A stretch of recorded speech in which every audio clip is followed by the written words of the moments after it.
and knowledge. The second is a much smaller one, which is very focused on two things, which many of the other networks don't do.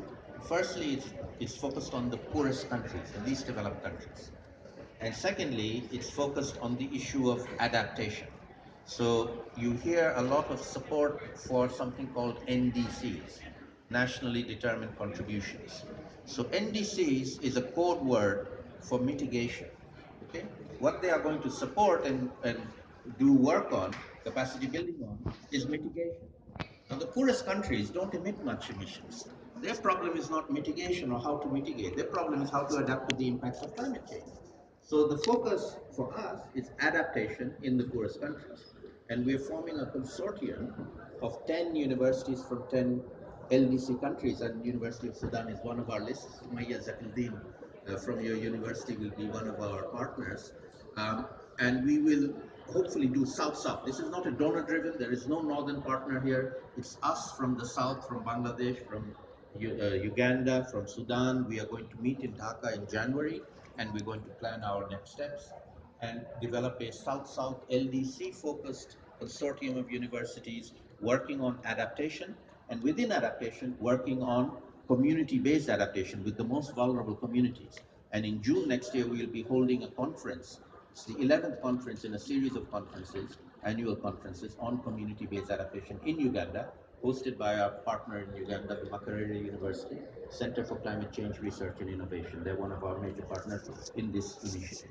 So if you're from a least developed country and a university, we'd be very interested in learning from you. But this is a very specific, focused effort of the poorest countries on an issue that the others are not tackling.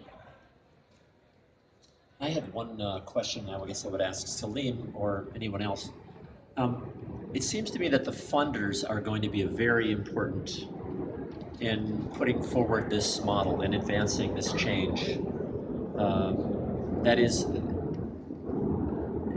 what would be an effective way to reach out to the major funding agencies that are paying for the capacity building work, but also the research work and even development and climate change work in general, um, to ask them to incorporate a real programs that leave something in place that realize the goal of capacity development in the nations where this is supposed to be happening.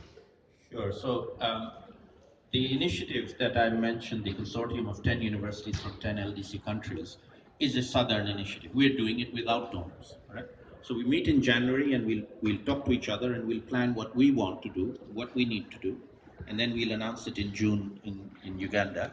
And then we'll invite funders to fund what we want to do, not what they want to do. Right now, they're funding whatever they want to do. And I'll give you a very good example.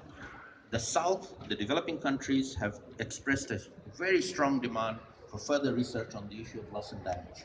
Not a single international funder is willing to fund loss and damage because it's not in their interest to do so. All right, so even funding is politically related. Right? So if they want to fund what we want to do, they're most welcome to do that. And they'll have to change their funding paradigm of funding things that the developing countries themselves want rather than what they think we should have, which is what they're doing now. Let me add to that too, as someone from a northern university.